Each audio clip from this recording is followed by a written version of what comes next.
നിക്കുമായിരിക്കും. പക്ഷെ ഈ ഒരു സമയത്ത് ആ ജോലി പോലും കളഞ്ഞ് കൂടെ നിക്കാന്ന് പറഞ്ഞു കഴിഞ്ഞാൽ വലിയൊരു കാര്യാ. ഞാൻ ഭയങ്കരമായിട്ട് പൊക്കി പറയുന്നത് അങ്ങനെയൊന്നും ആയിട്ട് കണക്കാക്കണ്ട. അറിഞ്ഞു പറയുന്നതാണ്. ഇപ്പൊ അതിന്റെ പേരിലാണെങ്കിൽ പോലും കുറെ കേൾക്കുന്നുണ്ട്, കുത്തുവാക്കുകൾ ഇപ്പോഴും കേൾക്കുന്നുണ്ട്. പക്ഷെ അതിനൊന്നും പരാതിയോ പരിഭവമോ ഒന്നും ഇല്ലാട്ടോ ഭാഗത്ത്. അതിപ്പോ എന്താ പറയാ, ഇപ്പൊ എങ്ങനെയുണ്ട് രേണു ചേച്ചിക്ക്, എങ്ങനെയുണ്ട്? ഇപ്പം 3ാമത്തെ കീമോ കഴിഞ്ഞ് ഇപ്പൊ ഈ പ്രാവശ്യം ഒരു 12 ദിവസം കഴിഞ്ഞ ആള് എഴുന്നേറ്റത്. മിനിഞ്ഞാന്ന് എഴുന്നേറ്റതേ ഉള്ളൂ. ഇപ്പൊ അതൊന്ന് ഓക്കെ ആയി ഫുഡൊക്കെ കഴിച്ച് വരുമ്പോഴത്തേന് അടുത്ത കീമോയുടെ സമയമാവും 21-ാം തീയതി. അങ്ങനെ പൈസ ഒരു വലിയൊരു ഫാക്ടർ. അതെ അതെ. അതെന്താ ചെയ്യപ്പോ? മെഡിസിന്റെ കാര്യത്തിന് ട്രീറ്റ്മെന്റ് കുറച്ച് ഇതായി, പിന്നെ ഇത്രയും ദൈവം നടത്തി, ഇനി അങ്ങനെ തന്നെ നടത്തുമെന്നുള്ള വിശ്വാസം. ഇന്ന് വരെ ദൈവം ഒന്നിനും ഒരു ബുദ്ധിമുട്ട് വരുത്തിയിട്ടില്ല. അതെ അതെ അതെ അതെ. സുബിച്ചേട്ടന്റെ ആ ഒരു ഇതും ഉണ്ടാവും. കാരണം എന്താന്ന് വെച്ചാൽ ഇപ്പൊ ഇത്രയും കുത്തുവാക്കുകൾ കേൾക്കേണ്ട വരുന്നുണ്ട്. ഇപ്പോ എന്താ പറയാ, ഒരുപാട് സൈബർ ബുള്ളിങ് ആണെങ്കിലും കേൾക്കേണ്ട വരുന്നുണ്ട്. അതുപോലെ ചേച്ചിയും കാണുന്നല്ലോ ഓരോ ദിവസം സോഷ്യൽ മീഡിയയിൽ കൂടെ. എനിക്ക് തോന്നുന്നു രേണു ചേച്ചിയും കേൾക്കുന്നുണ്ട്. അതിന്റെ കൂട്ടത്തില് പുട്ടിന്റെ പീരയെന്നുള്ള കേൾക്കുന്നുണ്ട്. വീട്ടുകാരെങ്ങനെ ഇതിനെ കാണുന്നത്? അതായത് അത് നേരത്തെ തൊട്ടേ ഇങ്ങനെ കേൾക്കുന്നുണ്ട്. ആദ്യമൊക്കെ ഭയങ്കര വിഷമമായിരുന്നു ഞങ്ങൾക്ക്. പക്ഷെ ഇപ്പം നമ്മൾ അതേക്കുറിച്ചൊന്നും ചിന്തിക്കും. നമ്മൾ ഇവളുടെ ട്രീറ്റ്മെന്റ് കാര്യങ്ങൾ ആ ഒരു ഓട്ടത്തിന്റെ ഇടയിൽ, കാരണം ഓരോ ദിവസവും ആഴ്ചയിൽ 1, 2, 3 പ്രാവശ്യം പുതിയ പുതിയ ടെസ്റ്റുകളുണ്ട്. അതിന്റെ റിപ്പോർട്ട് കൊണ്ട് കാണിക്കണം. അത് കഴിഞ്ഞ് അതിന്റെ റിസൾട്ട് വാങ്ങാൻ പോകണം. പിന്നെ മെഡിസിൻ ബുക്ക് ചെയ്യണം. അങ്ങനെ ഓരോ കാര്യങ്ങൾ, ഓരോ പ്രോസസ്സിങ് ഇതിന്റെ ഇടയിൽ നടന്നുകൊണ്ടിരിക്കുക.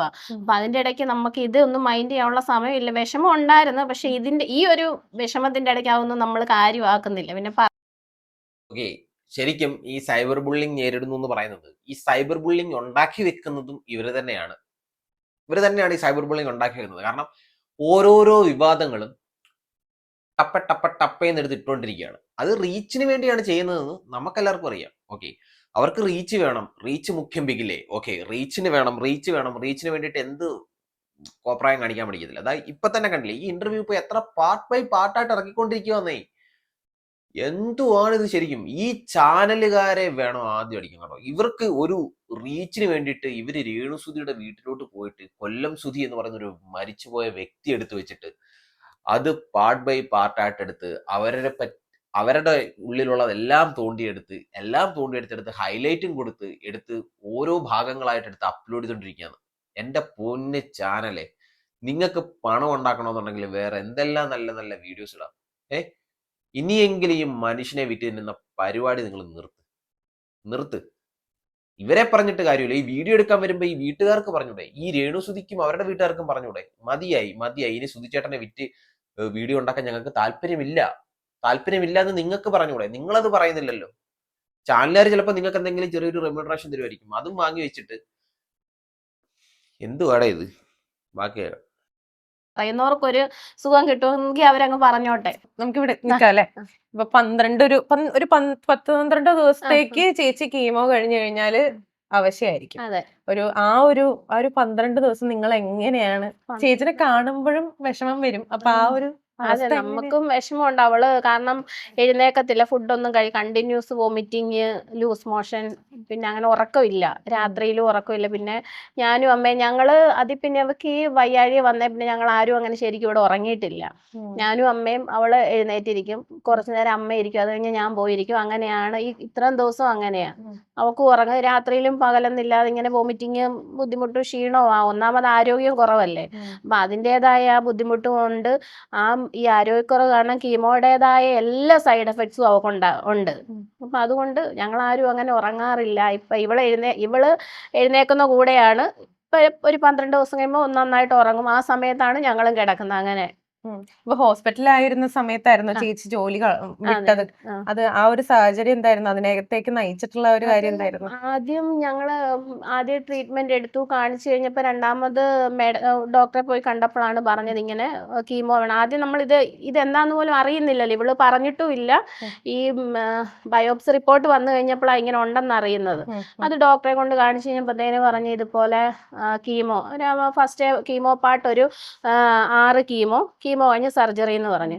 അപ്പൊ ഈ 6 കീമോയ്ക്കും അതിൻ്റെതായ ബുദ്ധിമുട്ടുകളുണ്ട്. അപ്പോൾ നമ്മൾ നോക്കാൻ ഒരാളെ ആക്കണമെന്ന് അങ്ങനെ ആദ്യം തീരുമാനിച്ചു. പിന്നെ ഓർത്ത് ഇവർക്ക് ഇവരുടേതായ ബുദ്ധിമുട്ടുകളുണ്ട്, അസ്വസ്ഥതകളുണ്ട്, ചിലപ്പോൾ അവർക്ക് ഈ വേദനകളും ഇവരുടെ അസ്വസ്ഥതയും അവർ ചിലപ്പോൾ ദേഷ്യപ്പെടും. അതൊക്കെ വേറെ ഒരാളാണ് അത് അക്സെപ്റ്റ് ചെയ്യത്തില്ല. പിന്നെ നമുക്ക് പിന്നെ വേറെ ആരും ഇല്ല. അതുകൊണ്ട് ഞാൻ റിസൈൻ ചെയ്ത് ഞാൻ തന്നെ അങ്ങ് നോക്കാൻ തീരുമാനിച്ചു. ഇപ്പൊ ചേട്ടന് ചേച്ചിയുടെ ഹസ്ബൻഡിന് ഓക്കെ ആയിരുന്നോ ആ ഒരു കാര്യം? കുഴപ്പമില്ലായിരുന്നു. ഹസ്ബൻഡിനും കൂടെ സമ്മതം ഉള്ളതുകൊണ്ടാണല്ലോ, അല്ലെ പിന്നെ ഞാനിങ്ങനെ എനിക്ക് നോക്കാനോ, കാരണം എന്ത് പറഞ്ഞെന്ന് പറഞ്ഞാലും നമ്മള് കല്യാണം കഴിച്ച് വിട്ടാ, കാരണം പുള്ളിയുടെ ഒരു പെർമിഷനും കൂടെ വേണ്ടി. പക്ഷെ എന്നോട് അങ്ങനെ ഒന്നും പറഞ്ഞിട്ടില്ല കേട്ടോ, ഇതുവരെ അങ്ങനെ പറഞ്ഞിട്ടില്ല. കൂടെ ഉണ്ട് എല്ലാത്തിനും, ഹോസ്പിറ്റലിൽ പോകാനാണെങ്കിലും എല്ലാ കാര്യങ്ങൾക്കും. ശരിക്കും ഈ രമ്യ എന്ന് പറയുന്ന രേണുസുധി ചേച്ചി കേട്ടോ ഒരു നല്ലൊരു സ്ത്രീയാണ്. ഓക്കെ, പുള്ളിക്കാരി സ്വന്തം ജോലി പോലും ഉപേക്ഷിച്ചിട്ട് ഈ രേണുസുധിക്ക് വേണ്ടിയിട്ട് നിൽക്കുകയാണ്. ഒരു ജോലി പോലും ഉപേക്ഷിച്ചിട്ട് രേണുസുധിക്ക് കെയർ കൊടുത്ത് രേണുസുധി എങ്ങനെയെങ്കിലും ലൈഫിലേക്ക് ബാക്ക് ടു ലൈഫ് നോർമൽ ലൈഫിലേക്ക് തിരിച്ചു കൊണ്ടുവരാൻ വേണ്ടിയിട്ട് കൂടെ നിൽക്കുന്ന ഒരു വ്യക്തിയാണ്. അത് ശരിക്കും പറഞ്ഞു കഴിഞ്ഞാൽ നല്ലൊരു കാര്യമാണ് കേട്ടോ. അതും പുള്ളിക്കാരി വിവാഹം കഴിച്ച് വിട്ടതാണ്. പുള്ളിക്കാരിക്ക് ഒരു ഭർത്താവുണ്ട്, കുട്ടികളുണ്ട്. ഇവരോടെല്ലാം പറഞ്ഞ് സമ്മതം മേടിച്ചിട്ട് വന്നിട്ട് രേണുസുധിയോടൊപ്പം ഇവിടെ നിൽക്കണം. എനിക്ക് തോന്നുന്നു ഇവരിപ്പോൾ ഫാമിലി ആയിട്ട് രേണുസുധിയുടെ വീട്ടിൽ തന്നെയാണ് നിൽക്കുന്നതെന്ന് തോന്നുന്നു. അതെന്തൊക്കെയായാലും സമ്മതിച്ചു കൊടുത്തേ പറ്റുള്ളൂ. അത് നമ്മൾ നല്ലത് ചെയ്താൽ നമ്മൾ നല്ലതെന്ന് തന്നെ പറയണം. ഓക്കെ, അപ്പോൾ ബാക്കി കാണാം. ഞങ്ങളുടെ കൂടെ ഉണ്ട്. ഇപ്പം നിങ്ങളിപ്പം കംപ്ലീറ്റ്ലി ഇവിടെ തന്നെയാ മക്കളൊക്കെ ഇപ്പൊ ഇവിടെ തന്നെയാ. കാരണം ഇതിനു മുമ്പ് ഞങ്ങൾ ഇതിന്റെ അടുത്തൊരു വീട് റെന്റിന് എടുത്തായിരുന്നു. അന്നും ഇങ്ങനെ തന്നെ അന്നും ഞങ്ങള് ഇവിടെ തന്നെയാന്നും പറഞ്ഞായിരുന്നു ഈ ചീത്ത മൊത്തം കേട്ടോണ്ട് ഇറങ്ങി പോടി ഇവിടെ നിന്നും പറഞ്ഞപ്പോ, ഞാൻ ജോലിക്ക് പോകുമ്പോ കുഞ്ഞുങ്ങളെ ഇവിടെ, പിള്ളേർ 3 ഒരുമിച്ചാ പഠിക്കുന്നത്. അപ്പൊ അതുകൊണ്ട് ഞങ്ങൾ ഇവിടെ തന്നെയാന്നും പറഞ്ഞുള്ള ചീത്തയായിരുന്നു ഇതിന് മുൻപ് മൊത്തം. അപ്പം അതുകൊണ്ടാണ് ഇവിടുന്ന് കുറച്ചുകൂടെ ദൂരെ മാറിയ ഈ പ്രാവശ്യം ഒരു വീട് എടുത്തത്. അന്നേരം പിന്നെ ഇവക്ക് വയ്യ, അതുകൊണ്ട് ഇപ്പൊ ഇവിടെ തന്നെയാ. അവിടുന്ന് എന്നും പോയി വരാൻ പറ്റത്തില്ലല്ലോ, അതുകൊണ്ട് ഇപ്പൊ ഇവിടെ തന്നെയാ. അതാ നമ്മള് സോഷ്യൽ മീഡിയയിൽ ഇങ്ങനെ കാണുമ്പോഴേക്കും നമ്മൾ അതിനകത്ത് കാണുന്നത് സുധിച്ചേട്ടന്റെ ചെലവിലാണ് ജീവിക്കുന്നത് എന്നുള്ളൊരു, അതായത് എന്തിന്റെ ബേസിലാണ് പറയുന്നത് എനിക്കും അതറിയത്തില്ല. കാരണം ഞാനും ഇപ്പൊ ഈ രേണുവിന്റെ ട്രീറ്റ്മെന്റ് സ്റ്റാർട്ട് ചെയ്ത് അതുവരെ ഞാൻ ജോലിക്ക് പോകുന്നുണ്ടായിരുന്നു, ഹസ്ബൻഡും ജോലിക്ക് പോകുന്നുണ്ടായിരുന്നു. പിന്നെ എന്താ അങ്ങനെ എനിക്കും അറിയത്തില്ലാത്തത്. ഞാൻ അന്നും പറയും, സഹോദരങ്ങൾ അവരങ്ങോട്ടും ഇങ്ങോട്ടും എന്തെങ്കിലും കൊടുക്കും വാങ്ങും, അതൊക്കെ ഒരു ബാധ്യതയായിട്ടൊക്കെ കാണുന്ന ആൾക്കാരായിരിക്കും ഇങ്ങനെ പറഞ്ഞുകൊണ്ടിരിക്കുന്നത്. അവര് നമ്മൾ എന്തൊക്കെ പറഞ്ഞെന്ന് പറഞ്ഞാൽ അവരിങ്ങനെ പറഞ്ഞുകൊണ്ടേ ഇരിക്കത്തുള്ളൂ. അതിന് നമുക്കൊന്നും ചെയ്യാൻ പറ്റത്തില്ല. പിന്നെ നമുക്കൊരു കടമയുണ്ട്, നമ്മുടെ സഹോദരങ്ങളെ അല്ലെ മാതാപിതാക്കളെ നോക്കാന്നുള്ള ഒരു കർത്തവ്യം നമ്മളെ ദൈവം ഏൽപ്പിച്ചിട്ടുണ്ട്. നമ്മളെ അവര് നോക്കുമെന്നുള്ളതല്ല, നമ്മളത് നല്ല വൃത്തിക്ക് ചെയ്ത് തീർക്കുക. അതെന്നെ കൊണ്ട് ചെയ്യാൻ പറ്റുന്ന പോലെ ഞാൻ ചെയ്യുന്നുണ്ട്. ഇപ്പൊ ചേച്ചി രേണു ചേച്ചിയുടെ അടുത്ത് ഇത് ചോദിച്ചു കഴിഞ്ഞാൽ ചേച്ചി ചിലപ്പോ ഇമോഷണൽ ആയിരിക്കും.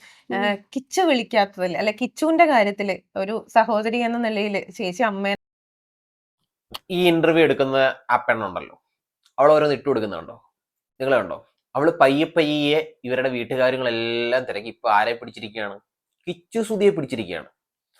ഇനി കിച്ചു സുധിയെ പറ്റി ഇവരുടെ വായിൽ നിന്നും എന്തെങ്കിലും വീണ് കിട്ടണം, അതെടുത്ത് വെച്ചിട്ട് റീച്ച് ഉണ്ടാക്കണം. അതാണ് ശരിക്കും പറഞ്ഞ ലക്ഷ്യം. കാരണം കിച്ചു സുധിയുടെ നെഗറ്റീവ് എന്തെങ്കിലുമൊക്കെ തോണ്ടിയെടുക്കാൻ പറ്റുമെങ്കിൽ അതെല്ലാം തോണ്ടിയെടുക്കാൻ വേണ്ടിയിട്ട് വന്നിരിക്കുന്ന ഒരു ചാനലാണ്. ഈ ചാനലിന്റെ പേരെന്താണ്? Movie world media. ഈ മൂവി വേൾഡ് മീഡിയ. ഓക്കെ, ഇപ്പം ഈ രമ്യ ചേച്ചി പറയുന്നത് നമുക്ക് കേൾക്കാം. കിച്ചു സുധിയെ പറ്റി എന്താണ് പറയാൻ പോകുന്നത് നമുക്കൊന്ന് കേട്ട് നോക്കാം. ഓക്കെ, എന്നെ പോലെ സ്നേഹിച്ച അമ്മ തന്നെയായിട്ട് സ്നേഹിച്ചിട്ട് ഉള്ള ഒരാളാണ്. അപ്പൊ ആ ഒരു കാര്യത്തില് രമ്യ ചേച്ചിക്ക് എന്താ പറയാനുള്ളത്?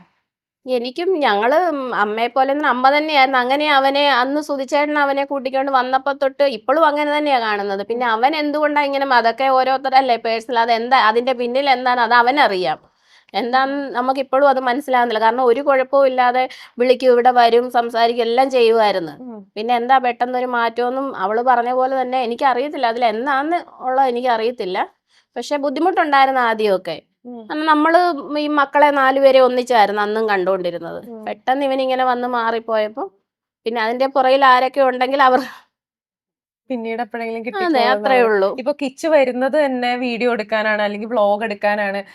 എന്താ പറയാ, കട്ടിലിന്റെ അടിയില് ഒരു അവാർഡിന്റെ ഇത് കിടക്കുന്നു. അപ്പം നിങ്ങക്ക് മനഃപൂർവ്വം ഒരു പണി തരാൻ വേണ്ടി ചെയ്ത പോലെ കണക്ക് ഫീൽ ചെയ്യുന്നു? ഞങ്ങള് അന്ന് ഒരിക്കലും ഞങ്ങൾ അങ്ങനെ വിചാരിച്ചു. കാരണം അവൻ അങ്ങനെ ചെയ്യത്തില്ല. കാരണം നമ്മളോട് അതുപോലെ നിൽക്കുന്ന ഒരു കുഞ്ഞായിരുന്നു. അന്ന് ഇവൻ ഇങ്ങനെ ഇത് വന്ന് ഇട്ടപ്പോഴും അപ്പൊ ഈ പിള്ളേര് കുഞ്ഞാ, അത് മഴ സീസൺ ആയിരുന്നു അന്ന്.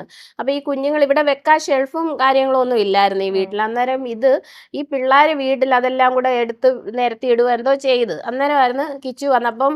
അത് കഴിഞ്ഞാണ് ഈ വീഡിയോ വരുന്നത്. നമുക്ക് പറഞ്ഞപ്പം ഞാൻ അന്നേരം കിച്ചുവിന് ഞാൻ ഓർത്ത് തന്നെ ഇവൻ ശ്രദ്ധിച്ച് കാണത്തില്ല.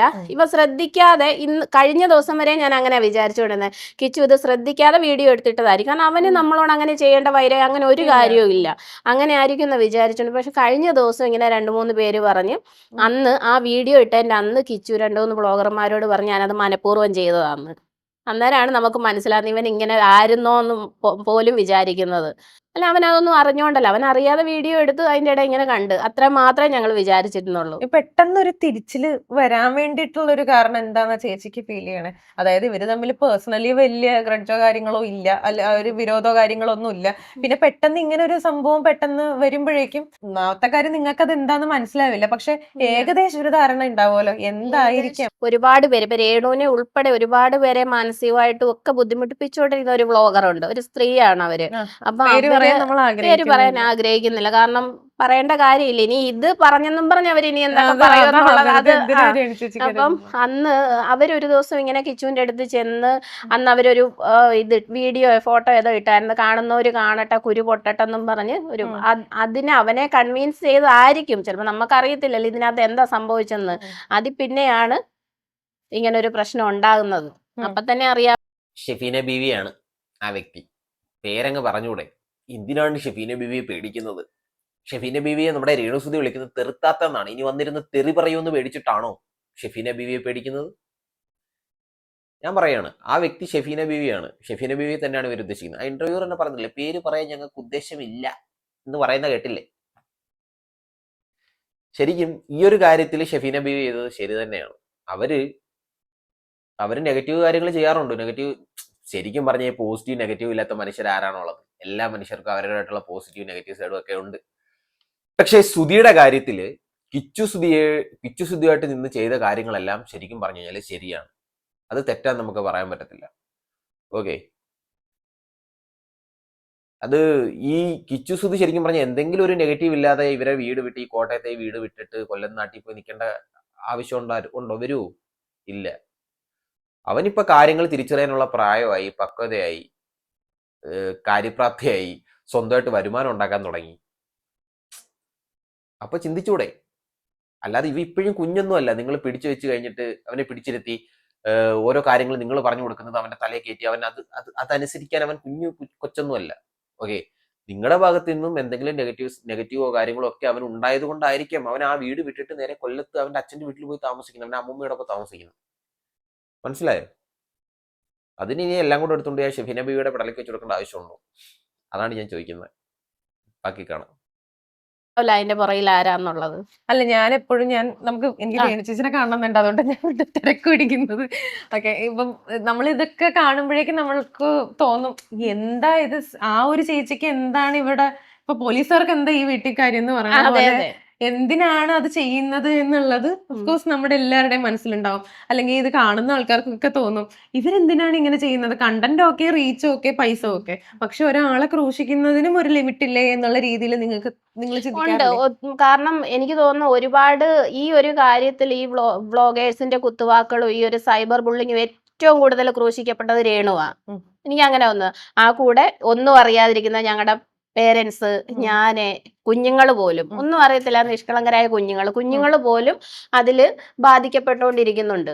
അപ്പൊ അവർക്ക് കാശും റീച്ചും ആയിരിക്കും, അത് തന്നെയാ കാരണം, അല്ലാതെ വേറൊന്നും ആയിരിക്കത്തില്ലല്ലോ. ഇപ്പൊ അച്ഛനും അമ്മയും ഇവിടെ ഉണ്ട്, അച്ഛനും അമ്മയും സമാധാനമായിട്ട് ഇവിടെ ഇരിക്കട്ടെ എന്ന് വിചാരിച്ചിട്ടാണ്. ഇപ്പൊ എന്താ പറയാ, അവര് വിഷമം ഉണ്ടാവുമല്ലേ, നല്ല വിഷമം എല്ലാവർക്കും ഉണ്ട്, വിഷമം എപ്പോഴും ഉണ്ട്. നമുക്ക് രേണു ചേച്ചി കിടക്കുകയാണ്.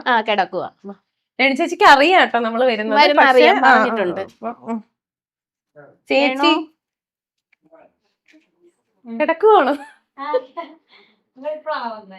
ഞങ്ങൾ കുറച്ചേരായി വന്നിട്ട്, പുറത്ത് കുറച്ചേരായി ഇരിക്കുന്നു. ചേച്ചി ഇപ്പൊ എങ്ങനെയുണ്ട്? ഇപ്പൊ തേർഡ് കീമോ കഴിഞ്ഞിട്ട് എഴുന്നേറ്റതേ ഉള്ളു 2 ദിവസം മുന്നേ. ഛർദിലായിരുന്നു, ഛർദിലും ക്ഷീണം. അപ്പം രമ്യ ചേച്ചി അതിനെ കുറിച്ച് പറഞ്ഞുകൊണ്ടിരിക്കുകയായിരുന്നു. ചേച്ചി കുറച്ച് ദിവസം ഭയങ്കര പാടായിരിക്കും, ചേച്ചി ഫുഡൊന്നും കഴിക്കില്ല. ഇപ്പൊ ഞാനും നല്ല കീമോ എടുത്തവരെല്ലാം ഇങ്ങനെയാണ്, ഈ ഒരു അവസ്ഥയാണ്. അതാണ് ക്യാൻസറിനെ എത്രമേൽ എല്ലാരും ഭയക്കുന്നത്. അപ്പൊ മെഡിസിൻ ഒക്കെ കറക്റ്റ് ആയിട്ട് കഴിക്കുന്നുണ്ട്. മടിയൊന്നും കാണിക്കാറുണ്ട്? മടിയൊന്നുമില്ല, ഇപ്പൊ മടിയൊന്നുമില്ല. ആദ്യമൊക്കെ ടാബ്ലറ്റ് കഴിക്കാൻ മടിയായിരുന്നു, പക്ഷെ ഈ വയ്യാഴി വന്നേ പിന്നെ മടിയൊന്നുമില്ല, കഴിക്കുന്നുണ്ട്. ഇപ്പൊ ചേച്ചിയാണല്ലോ ഇതൊക്കെ കുറെ കാണുന്നതൊക്കെ. അപ്പൊ നിങ്ങൾ അങ്ങോട്ടും ഇങ്ങോട്ടും എന്താ പറയാ, സങ്കടം പറച്ചിൽ എന്തായാലും ഉണ്ടാകും, കരച്ചിലും ഉണ്ടാകും. പക്ഷെ അങ്ങോട്ടും ഇങ്ങോട്ടും ഇങ്ങനെ എന്താ പറയാ, പിടിച്ചു നിർത്തി അപ്പുറത്ത് മാറിയിരുന്ന് കരയുന്ന ആ ഒരു സീനാണ് ഇപ്പോഴും ഓടിക്കൊണ്ടിരിക്കുന്നത്. ഉണ്ട്. ഛർദിക്കുമ്പോ ആരുണ്ടേലും വിളിക്കും ഞാൻ രമ്യയെ ദമ്മായെന്ന് പറഞ്ഞ് വിളിക്കും. ഞാനിപ്പോ കൊറേ പ്രാവശ്യം ഇത് വിളി കേട്ടിട്ടുണ്ടായിരുന്നു. എന്നാൽ കുളിപ്പിച്ചു കൊടുക്കുന്നതൊക്കെ ചേച്ചിയാണ്.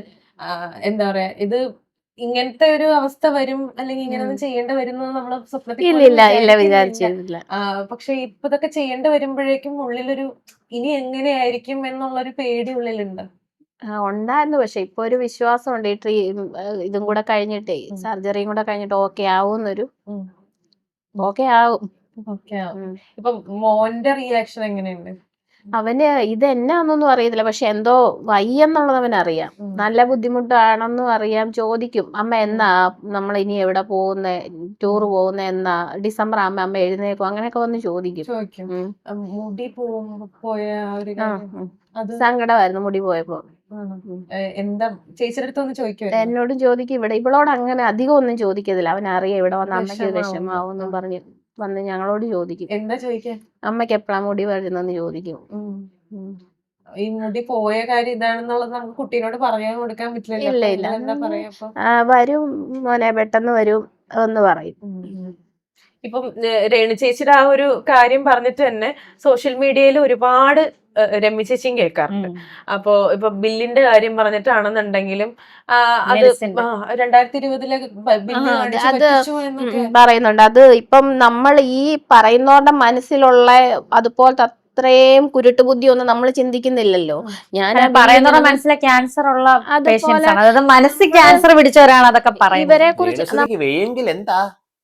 എന്താ ഹീമോ എടുത്ത് സ്റ്റാർട്ട് ചെയ്ത് വെയ്യാതെ കിടക്കുവാണ്. ഓക്കെ, അതൊക്കെ നമ്മൾ മാനിക്കുന്നുണ്ട്. പക്ഷേ കഴിഞ്ഞ കുറച്ച് ദിവസം മുന്നേ വന്നിരുന്നിട്ട് അതുൽ ബ്ലോഗ്സിനെയും വിവിയൊക്കെ വിളിച്ച വിളി, ഷെഫീന ബേബിയെ വിളിച്ച വിളി, അതില് ക്യാൻസർ ഉണ്ടെന്ന് ആരും പറയത്തില്ല കേട്ടോ. ക്യാൻസർ എന്ന് പറയുന്ന ഒരു അസുഖം ബാധിച്ച വ്യക്തിയാണെന്ന് ആരും പറയത്തില്ല. അത്രയ്ക്ക് എനർജറ്റിക് ആയിട്ട് വന്നിരുന്നതാണ് പാചകത്തേറി വിളിച്ചത്. സമ്മതിച്ച് തന്നേ പറ്റൂ കേട്ടോ, നിങ്ങളെ സമ്മതിച്ചു തരും. ഇപ്പൊ നിങ്ങൾ പറഞ്ഞല്ലോ ബില്ലിന്റെ കേസ് ശരിക്കും പറഞ്ഞാൽ അത് നോർമൽ ഒരു വീഡിയോ ആയിട്ട് പോയതാണ്. നിങ്ങൾ അതൊക്കെ എടുത്തു വെച്ചിട്ട് ഇങ്ങനെ വലിയ ഹൈപ്പൊക്കെ കൊടുത്തപ്പോൾ നോർമലി കാണുന്ന ആളുകൾക്ക് ചെറിയൊരു ക്യൂരിയോസിറ്റി തോന്നി. അവരത് സൂം ചെയ്ത് അതൊരു ഫേക്ക് ബില്ലാണെന്നുള്ള രീതിയിൽ കണ്ടെത്തി അവരത് വീഡിയോ ചെയ്തു. അതിന് കാരണം ആരാണ്? നിങ്ങളാണ്. ഇപ്പോൾ നിങ്ങൾ ഇത്ര ലക്ഷം രൂപയുടെ മെഡിസിൻസ് എടുക്കുന്നുണ്ടെങ്കിൽ അത് നിങ്ങൾ അറിഞ്ഞിരുന്നാൽ പോരെ. അതൊക്കെ വന്നിരുന്നിട്ട് ഈ സോഷ്യൽ മീഡിയയിൽ വന്നിരുന്ന് പബ്ലിസിറ്റി കൊടുക്കേണ്ട ആവശ്യമുണ്ടോ? അതിൻ്റെ ആവശ്യമുണ്ടോ? നിങ്ങൾക്ക് ഇപ്പം ഒരു 2 ലക്ഷം രൂപയുടെ മെഡിസിൻ ആവശ്യമുണ്ട് എന്നുള്ള രീതിയിൽ അത് നിങ്ങളെ പണം മേടിക്കാൻ ഉണ്ടെന്നുണ്ടെങ്കിൽ നിങ്ങൾ അറിഞ്ഞിരുന്നാൽ പോരെ. നിങ്ങൾ എന്തിനാണ് സോഷ്യൽ മീഡിയയിൽ വന്നത് ഇത്രയും വലിയ മെഡിസിനൊക്കെയാണ് ഞങ്ങൾ ഉപയോഗിക്കുന്നത് എന്നുള്ള രീതിയിൽ പബ്ലിസിറ്റി കൊടുത്തത്? അതിനും കാരണക്കാർ ശരിക്കും പറഞ്ഞാൽ നിങ്ങൾ തന്നെയാണ്. മനസ്സിലായോ? അതുകൊണ്ടാണ് അതിന്റെ പേരിലും നിങ്ങൾ സൈബർ അറ്റാക്ക് നേരിടേണ്ടി വന്നത്. പിന്നെ അത് കഴിഞ്ഞിട്ട് നിങ്ങൾക്കിപ്പോൾ മെഡിസിന് അല്ലെങ്കിൽ ട്രീറ്റ്മെന്റിന് പണമില്ലാന്നുണ്ടെങ്കിൽ നിങ്ങൾക്കൊരു വീഡിയോ ചെയ്യാം. എനിക്കിതുപോലെ ട്രീറ്റ്മെന്റ് എടുക്കാൻ വേണ്ടിയിട്ട് പണമില്ല, എന്നെ നിങ്ങളൊന്ന് ഹെൽപ്പ് ചെയ്യണം എന്ന് പറഞ്ഞ് നിങ്ങളൊരു വീഡിയോ ചെയ്ത് കഴിഞ്ഞാൽ ഉറപ്പായിട്ടും സഹായിക്കാൻ താല്പര്യമുള്ള വ്യക്തികൾ നിങ്ങളെ സഹായിക്കും. കാരണം നിങ്ങളെ ഇഷ്ടപ്പെടുന്ന ഒരുപാട് ആളുകളുണ്ട്, നിങ്ങളെ വീഡിയോ കാണുന്ന ഒരുപാട് ആളുകളുണ്ട്, നിങ്ങളെ വെറുക്കുന്നവരുണ്ട്, ഇഷ്ടപ്പെടുന്നവരുണ്ട്. ആ ഇഷ്ടപ്പെടുന്ന വ്യക്തികൾ ഉറപ്പായിട്ട് നിങ്ങളെ സഹായിക്കുന്നുള്ള കാര്യം ഉറപ്പാണ്. പക്ഷെ അത് നിങ്ങൾക്ക് ചോദിക്കാൻ വയ്യ. പകരം എന്തെങ്കിലുമൊക്കെ ഒരു വിവാദമൊക്കെ ഒന്ന് ഉണ്ടാക്കണം. ആ വിവാദം ഉണ്ടാക്കി ഒരു റീച്ച് ആക്കണം. ആ റീച്ചിന്റെ പോരിൽ കുറച്ച് വീഡിയോസ് ചെയ്യണം. ശരിയാണോ? പറ, ശരിയാണോ? അല്ല. അപ്പോൾ ബാക്കി കാണാം. നമ്മൾ അങ്ങനൊന്നും ചിന്തിക്കാതെയാണ് ആ ബില്ല് കാണിച്ചത്. ആ ബില്ല് കാണിച്ചപ്പം ഇവര് ഈ കുറേ ഇങ്ങനെ ക്രിയേറ്റ് ചെയ്യുന്നവരല്ല ഈ പറഞ്ഞുകൊണ്ടിരിക്കുന്നത്. അവർക്കത് വേറെന്തോ സത്യം പറഞ്ഞാൽ അത്രയും പോലും വിവരമില്ലാത്തവരായിരിക്കും അത് ആ പറഞ്ഞെന്ന് തോന്നുന്നു. കാരണം എന്നാൽ ഈ ഫാർമസിക്ക് ഈ മെഡിസിൻ കൊടുക്കാൻ ഫാർമസിക്ക് ലൈസൻസ് കിട്ടിയ ഡേറ്റ് ആണ് എഴുതിയിരുന്നത്. അപ്പം രേണു മെഡിസിൻ മേടിച്ച ഡേറ്റും രേണുവിന്റെ പേരും ബില്ല് ഇഷ്യൂ ചെയ്ത ഡേറ്റും എല്ലാം റൈറ്റ് സൈഡിൽ തന്നെ കിടപ്പുണ്ട്. ലെഫ്റ്റ് സൈഡിൽ മേളിൽ കിടക്കുന്ന ഫാർമസിക്ക് ഈ ഒരു മെഡിസിൻ അവർക്ക് കൊടുക്കാൻ ലൈസൻസ് കിട്ടിയ ഡേറ്റാ. അത് അവിടുന്ന് ഈ ഒരു ഇഞ്ചക്ഷൻ ആരൊക്കെ മേടിക്കുന്നു അവർക്കെല്ലാം ആ ഒരു നമ്പർ കിടപ്പുണ്ട്. ആ നമ്പരാണ് ഈ പറഞ്ഞത്. അതെന്താ ഞങ്ങളുടെ പപ്പായുടെ പണ്ടത്തെ മെഡിസിൻ പേര് മാറ്റി രേണുവിന്റെ ആക്കിയതാന്ന് വരെ പറഞ്ഞു. ഇതൊക്കെ ആളുകൾ ഇങ്ങനെയൊക്കെ പറയുമ്പോഴത്തേനേ വളച്ചൊടിച്ചാണ് പറയുന്നത്. പക്ഷെ കരുതിക്കൂട്ടി പറയുന്ന പോലെ ഫീൽ ചെയ്തിട്ടുണ്ട്. അതായത് ഇത് ടാർഗറ്റഡ് ആണ് അതെ അതെ അതെ. കാരണം എന്ത് രേണുവിനെ സംബന്ധിച്ച് എന്തൊരു കാര്യം ഉണ്ടായാലും അതിൽ നിന്ന് എങ്ങനെങ്കിലും ഒക്കെ അത് വളച്ചൊടിച്ച് ഒരു ഇതാക്കണമെന്നുള്ളത് കുറച്ച് പേർക്ക് നിർബന്ധമാണ്. അതുകൊണ്ട് അവര് ചെയ്യുന്നത്, അത് മനഃപൂർവ്വം തന്നെ ചെയ്യുന്നത്. എന്തുകൊണ്ട് രേണുസുതിനെ മാത്രം ഇങ്ങനെ ടാർഗറ്റ് ചെയ്യുന്നത് എന്തുകൊണ്ടായിരിക്കും? ഒന്നാമത്തെ കാര്യം എനിക്ക് തോന്നുന്നു അങ്ങനെ. കാരണം അവള് ഇപ്പൊ കുറച്ച് ദിവസമായിട്ട് നല്ലൊരു ഡ്രസ്സ് ഇട്ടാൽ തന്നെ അതിന് കുറ്റം. അവളുമാര് എങ്ങനെ കിടന്നതാ, ഇപ്പൊ അവള് നടക്കുന്ന അതൊക്കെ കോളനി കിടന്ന, അതാണ് ഒന്നാമത്തെ കാര്യം. കാരണം ഞങ്ങള് അന്നും അതെ കോളനി എന്ന് പറഞ്ഞാൽ നിങ്ങളൊരു കാര്യം ചിന്തിക്കണേ, ഈ കൊല്ലം സുധി മരിച്ച ശേഷം ഫേമസ് ആയ ആൾക്കാരെ ഇതൊക്കെ രേണു സുധി, രമ്യ, അവരുടെ അച്ഛൻ തങ്കച്ചനോ, പുള്ളിയുടെ അവരമ്മ അധികം കാണാറില്ല കേട്ടോ. ഈ 3 പേര് ശരിക്കും പറഞ്ഞാൽ ഈ കൊല്ലം സുധിയുടെ പേരിലാണ് ഇപ്പൊ റീച്ച് ആയിക്കൊണ്ടിരിക്കുന്നത്. പിന്നെ മറ്റേ ബിഷപ്പ്, വികാരി അച്ഛൻ, ഇവരൊക്കെ ശരിക്കും പറഞ്ഞാൽ ഈ രേണു സുധിയുടെ പേരിലാണ് ശരിക്കും പറഞ്ഞാൽ, അല്ല കൊല്ലം സുധിയുടെ പേരിലാണ് ശരിക്കും പറഞ്ഞാൽ ഈ 4 ആൾ അറിഞ്ഞത് പോലും. എന്നിട്ട് ഇരുന്ന് ഡയലോഗ് ഇടിക്കുകയാണ്. രേണുസുതി സൈബർ ബുള്ളിങ് നേരിടുന്നു പറഞ്ഞത്, സത്യം പറഞ്ഞാൽ സൈബർ ബുള്ളിങ് നേരിടാൻ ഏറ്റവും കൂടുതൽ അതിന് കാരണം ഉണ്ടാക്കുന്നതും ഈ രേണുസുതി തന്നെയാണ്. സൈബർ ബുള്ളിങ്ങിന് ഒരു വലിയ റീസൺ ഉണ്ടാക്കി വെച്ചേക്കുന്നത് രേണുസുതിയാണ്. കാരണം രേണുസുതിയാണ് ഇടയ്ക്കിടയ്ക്ക് ഓരോ വിവാദങ്ങളുമായിട്ട് വരുന്നത്. നിങ്ങൾ തന്നെ ഒന്ന് ചിന്തിച്ചു നോക്കുക സുഹൃത്തുക്കളെ. ഇൻസ്റ്റാഗ്രാം സബ്സ്ക്രിപ്ഷൻ എന്ന് പറഞ്ഞ് എടുത്തിട്ട് പുള്ളിക്കാരി അതിൽ എന്തൊക്കെയാണ് ശരിക്കും പറഞ്ഞാൽ കാട്ടിക്കൂട്ടിയത്. ഓരോ ബ്ലോഗേഴ്സ് സബ്സ്ക്രിപ്ഷൻ എടുത്തിട്ട് ഈ പുള്ളിക്കാരി കാട്ടിക്കൂട്ടുന്നതൊക്കെ സ്ക്രീൻ റെക്കോർഡ് ചെയ്ത് പുറത്തു വിട്ടതാണ്. നമ്മൾ കണ്ടതാണ് അതായത് നടക്കുന്നത് എന്താന്ന് പോലും. എന്നിട്ട് ഇപ്പൊ അതിനെ വന്നിരുന്ന് അങ്ങോട്ട് ന്യായീകരിക്കുക, അതൊക്കെ ശരിയായിരുന്നു, അതൊക്കെ ശരിയാന്ന് ആരും പറയത്തില്ല. ഇതൊക്കെ ശരിക്കും പറഞ്ഞ ആ മരിച്ച വ്യക്തി ഈ ആത്മാവ് എന്ന് പറയുന്ന സംഭവമൊക്കെ ഉണ്ടെന്നുണ്ടെങ്കിൽ മുകളിലിരുന്ന് ശരിക്കും ഇതൊക്കെ കാണുന്നുണ്ടാവും. ഓക്കെ, ആ പുള്ളി അവിടുന്ന് തിരിച്ചിറങ്ങി ഭൂമിയിൽ വരാനൊരു അവസരം കിട്ടിക്കഴിഞ്ഞാൽ ഉറപ്പായിട്ട് ഇവർക്കെതിരെ ആയിരിക്കും. അത് ഉറപ്പാണ്. കാരണം ഒരു മരിച്ചുപോയ വ്യക്തിയെ ഇത്രമാത്രം എടുത്തിട്ട് വ്യക്തിഹത്യ ചെയ്യുന്ന ആരും കാണത്തില്ല. ഇവര് മാത്രമേ കാണൂ ഇങ്ങനെ. വെറും കോളനി അല്ല, ലക്ഷം വീട് കോളനി എന്ന് പറഞ്ഞാൽ അറിയാമല്ലോ. ലക്ഷം വീട് കോളനി എന്ന് പറയുന്നത് ഒന്നുമില്ലാത്തവർക്ക് സർക്കാർ കാശ് കൊടുത്ത് മേടിക്കുന്നതല്ല, അത് സർക്കാർ ഫ്രീ ആയിട്ട് കൊടുക്കുന്നതാണ് ലക്ഷം വീട് കോളനി. ആ ലക്ഷം വീട് കോളനി പോയി വാടകയ്ക്ക് താമസിക്കണമെന്നുണ്ടെങ്കിൽ നമ്മുടെ അവസ്ഥ ഓർത്ത് നോക്കി. ഞങ്ങൾ അങ്ങനെയാണ്. അങ്ങനെ ലക്ഷം വീട് കോളനി അതുപോലെ സ്വന്തമായിട്ടില്ല, അവിടെ വാടകയ്ക്ക് താമസിച്ചവരാണ് ഞങ്ങള്. അപ്പൊ അങ്ങനെയുള്ളവര് ഇങ്ങനെ നടക്കണ്ടെന്നല്ലേ, രേണു ഒരു നല്ല ഡ്രസ്സ് ഇട്ടുകൊണ്ട് നടക്കണ്ട, അതൊക്കെ തന്നെയാണ് അവരുടെ മനസ്സിലിരിപ്പും. ഇപ്പോഴും അങ്ങനെ തന്നെ അങ്ങ് ജീവിച്ചോണം. ആ ഒരിതാ അവര് നല്ല ഡ്രസ്സ് ഇട്ടിട്ടുണ്ടേ പറയും അവളെങ്ങനെ നടന്നതാ, കോളനിയിൽ കിടന്നതാ, എന്നെ ഒരു നല്ലൊരു ഡ്രസ്സ് ഇട്ടുകൊണ്ട്. അതിൽ ഇവരുടെ മനസ്സിലെ ആ ദുഷിച്ച ചിന്തകളാണ്. നമുക്ക് എത്ര ഉണ്ടേലും ഇല്ലേലും കുഞ്ഞുങ്ങൾ ഒരു മാന്യമായിട്ട് ഒരു ഡ്രസ്സ് ഇട്ട് ഒരു വൃത്തിക്ക് അവര് നടക്കുവാണെങ്കിൽ അതൊരു അന്തസ്സാ അല്ലേ? അങ്ങനല്ല പറയുന്നത്. അവർ ആ കോളനിയിൽ കിടന്നത്, അതുകൊണ്ട് എന്നും അവൾ അങ്ങനെ തന്നെ ജീവിച്ചാൽ മതി. അതാണ് ഒന്നാമത്തെ ഇവരുടെ എല്ലാം പ്രശ്നം. ഇപ്പം ചേച്ചി ഇങ്ങോട്ട് വരുന്നതിലാണെന്നുണ്ടെങ്കിലും ആളുകൾക്ക് എതിർപ്പായിരുന്നു. അതായത് ആളുകൾ നോക്കിക്കാണുന്നത് സുധിച്ചേട്ടൻ എന്ന് പറഞ്ഞ ഒരു പൊതുസ്വത്താണ്. സുധിച്ചേട്ടന്റെ വീടെന്ന് പറഞ്ഞു കഴിഞ്ഞാൽ അവർക്കും കൂടി അതിനകത്ത് തീരുമാനങ്ങൾ എടുക്കാൻ പറ്റുമെന്നാണ് സോഷ്യൽ മീഡിയ വിചാരിക്കുന്നത്. മരിച്ചു കഴിഞ്ഞിട്ടല്ലേ. ഇതിനു മുന്നേ ഒരുപാട് സാമ്പത്തിക പ്രശ്നങ്ങൾ ആ ലോക്ക്ഡൌൺ ടൈമിലൊക്കെ വന്നായിരുന്നു സുധിച്ചേട്ടൻ. അന്നീ പറഞ്ഞവരാരും ഇല്ലായിരുന്നല്ലോ. പറഞ്ഞവരാരും ഇല്ലെന്ന് പറയാൻ അന്ന് കൊല്ലം സുധി മാത്രമേ ഉള്ളൂ അറിയാവുന്നേ. കൊല്ലം സുധിയെ മാത്രമേ എല്ലാവർക്കും അറിയത്തുള്ളൂ. കൊല്ലം സുധി ഇതൊന്നും സോഷ്യൽ മീഡിയയിൽ വന്ന് പറയുന്നില്ല. എനിക്കിങ്ങനെ പ്രശ്നങ്ങളുണ്ട്, എനിക്ക് സാമ്പത്തിക പ്രശ്നങ്ങളുണ്ടെന്നൊന്നും കൊല്ലസുധി പറയുന്നില്ല. കൊല്ലസുധി എന്താണ് ചെയ്യുന്നത്? കൊല്ലസുധിക്ക് അറിയാവുന്ന ആളുകളെ വിളിച്ച് കടം വാങ്ങിച്ച് ആ രീതിക്ക് മുന്നോട്ട് പോകുന്നു. കൊല്ലസുധി മരിച്ചതിന് ശേഷമാണ് ഇതൊക്കെ ശരിക്കും പറഞ്ഞ ആളുകൾ അറിഞ്ഞു തുടങ്ങിയത്. മരിച്ചതിന് ശേഷം എങ്ങനെ അറിഞ്ഞു? രേണുസുധി ഒരു ഇൻസ്റ്റാഗ്രാം അങ്ങോട്ട് തുടങ്ങി, അതിനുശേഷം ഒരു യൂട്യൂബ് ചാനൽ അങ്ങോട്ട് തുടങ്ങി. പുള്ളിക്കാരി ഇതെല്ലാം വന്നങ്ങോട്ട് പബ്ലിസിറ്റി കൊടുത്തു അല്ലേ? അതാണ് ശരിക്കും. എന്നിട്ട് ഇപ്പോ അന്ന് ആരും ഇല്ലെന്ന് പറയാൻ, അന്ന് കൊല്ലം സുധി ഇതൊന്നും എടുത്ത് വെച്ചിട്ട് നാട്ടു നീടെ വിളമ്പുന്നില്ല. എനിക്കിങ്ങനെ കടമുണ്ട്, എനിക്കിങ്ങനെ ബാധ്യതയുണ്ടെന്ന് പുള്ളി വിളമ്പുന്നില്ല. പുള്ളി സഹായിക്കുമെന്ന് തോന്നുന്ന ആളുകളെ വിളിച്ചിട്ടാണ് പുള്ളി ഓരോ കാര്യങ്ങൾ ചോദിക്കുന്ന പോലും. എന്നിട്ട് ഇപ്പൊ പറയുക അന്ന് ആരും ഇല്ലായിരുന്നു. ഇതിനകത്തൊക്കെ എവിടെങ്കിലും ന്യായമുണ്ടോ സുഹൃത്തുക്കളെ? നിങ്ങൾ തന്നെ പറ. ഞങ്ങൾ എന്റെ വീട്ടുകാരും ഞാനും മാത്രമേ ഉള്ളായിരുന്നു സുധിച്ചേട്ടൻ, മക്കളും. വേറെ ആരും 1 രൂപ തന്ന് സഹായിക്കാൻ ആരും ഇല്ലായിരുന്നു. സഹായിച്ചവരെല്ലാം കുറ്റപ്പെടുത്തിയിട്ടേ ഉള്ളായിരുന്നു. അന്നൊന്നും സുധിച്ചേട്ടൻ പൊതുസ്വത്തല്ലായിരുന്നല്ലോ ആർക്കും. അപ്പൊ മരിച്ചു കഴിഞ്ഞപ്പോഴല്ലേ സുധിച്ചേട്ടനെ എല്ലാവർക്കും ഇഷ്ടപ്പെട്ടു തുടങ്ങിയത്. ഇപ്പൊ ഈ കൊല്ലത്തെ വീട്ടുകാര് വരാത്തതിലും അവര് സഹകരിക്കാത്തതിലും അല്ലെങ്കിൽ ക്യാൻസർ ആണെന്ന് അറിഞ്ഞിട്ട് പോലും ഒരു സഹകരണവും കാര്യങ്ങളും ഇല്ലാതിരിക്കുന്ന സമയത്ത്, അല്ലെങ്കിൽ ഇപ്പൊ മെഡിസിൻ ഒക്കെ ഇത്രയും പൈസയും കാര്യങ്ങളോ എന്തെങ്കിലും ആയിട്ട് ഒരു 10 രൂപയെങ്കിലും വെച്ച് തരാത്തൊരു സാഹചര്യത്തില് ചേച്ചിക്ക് എന്താണ് ഇതിനകത്ത് ചേച്ചിയുടെ അവസ്ഥ ആലോചിച്ച് 10 എന്താ രൂപ പറയാനുള്ളത്? തിരക്കിയിട്ടില്ല. ഞാൻ അതിന്റെ അവസ്ഥ നമ്മൾ എന്ത് പറയും, നമ്മള് ഞാനതല്ലേ പറഞ്ഞു, എങ്ങനെയൊക്കെയോ അവള് എല്ലാവരുടെയും വായിന്ന് ചീത്ത കേട്ടാണെങ്കിലും അങ്ങനെയൊക്കെയാണ് അവള് കുറച്ച് പൈസ ഉണ്ടാക്കിയത് കൊണ്ട് അതുകൊണ്ടാണ് അവിടെ ട്രീറ്റ്മെന്റും കാര്യങ്ങളും എല്ലാം നടക്കുന്നത്. പിന്നെ കുറച്ച് പേര് ആദ്യമൊക്കെ കുറച്ച് പേര് നല്ല മനസ്സുള്ള കുറച്ച് പേര് സഹായിച്ചിട്ടുണ്ട്. അങ്ങനെ സഹായിക്കാൻ വരുന്നവരെ പോലും കുറ്റപ്പെടുത്തുന്ന ആൾക്കാരാണല്ലോ. പിന്നെ ബാക്കിയൊക്കെ ദൈവം നടത്തും. അല്ലാതെ അവര് തന്നില്ലെന്നും പറഞ്ഞ് നമുക്ക് അങ്ങനെ ചോദിക്കാൻ പറ്റത്തില്ല. പ്രത്യേകിച്ച് രേണുവിന്റെ അവസ്ഥ അറിയാമല്ലോ. രേണു ആരുടെ മുമ്പിൽ ഇതുവരെ അവള് കൈ നീട്ടിയിട്ടില്ല. അങ്ങനെ നീട്ടാഞ്ഞിട്ട് തന്നെ എന്തെങ്കിലും ഒരു ഫോട്ടോയോ നമ്മുടെ എന്തെങ്കിലും ഒരു ഫോട്ടോ എവിടെങ്കിലും കണ്ട അതിന്റെ അടിയിൽ വരുന്ന എന്നാന്നറിയാവോ, ആൾക്കാരെ പറ്റിക്കാൻ ഇറങ്ങിയേക്കുവാന്ന്. അപ്പൊ പിന്നെ അങ്ങനെ മറ്റുള്ളവരുടെ മുമ്പിൽ നമ്മൾ ചോദിക്കേണ്ട ഒരു അവസ്ഥ വന്നാലത്തെ ഒരു ഇതും കൂടെ ആലോചിച്ച് നോക്കി. ഇപ്പൊ ബിഷപ്പായിട്ട് ഇപ്പൊ ഒരു നല്ലൊരു ബന്ധം തന്നെയാണ് ഇപ്പൊ ഉള്ളത്. അദ്ദേഹത്തിന്റെ പ്രാർത്ഥനയും കൂടെ ഉണ്ടെന്ന് വിശ്വസിക്കുന്നു. ഉണ്ട് വിശ്വസിക്കുന്നുണ്ട്. കാരണം എന്തൊക്കെ പറഞ്ഞെന്ന് പറഞ്ഞാൽ അന്നും ഇവള് പറഞ്ഞ പോലെ ഇപ്പൊ നേരിട്ട് രേണുവും ബിഷപ്പും തമ്മിൽ ഒരു വാഗ്വാദങ്ങളൊന്നും അങ്ങോട്ടും ഇങ്ങോട്ടും പറഞ്ഞിട്ടില്ല. ഈ സോഷ്യൽ മീഡിയയിൽ കൂടെ എന്തൊക്കെയോ അങ്ങോട്ടും ഇങ്ങോട്ടും. പക്ഷെ എന്തൊക്കെ പറഞ്ഞെന്ന് പറഞ്ഞാലും രേണുവിന് വയ്യ ഇവിടെ കിടന്ന് ആദ്യം ഓടി വന്നത് ബിഷപ്പ് തന്നെയാണ്. അദ്ദേഹം വരുകയും ഇവിടെ ഇപ്പൊ വീട്ടിൽ പോയേക്കുവാന്ന് തോന്നുന്നു എന്തോ ആവശ്യമായിട്ട്. ഇവിടെ ഉള്ളപ്പോ എല്ലാ ദിവസവും മിക്ക ദിവസങ്ങളിലും വൈകുന്നേരം വന്ന് അവൾക്ക് വേണ്ടി പ്രാർത്ഥിക്കും. അവളെ ചേർത്ത് നിർത്തുന്നുണ്ട്, ഞങ്ങളെ പ്രാർത്ഥനയെ ചേർത്ത് നിർത്തുന്നുണ്ട്. അത് തന്നെയല്ലേ വലിയ കാര്യം.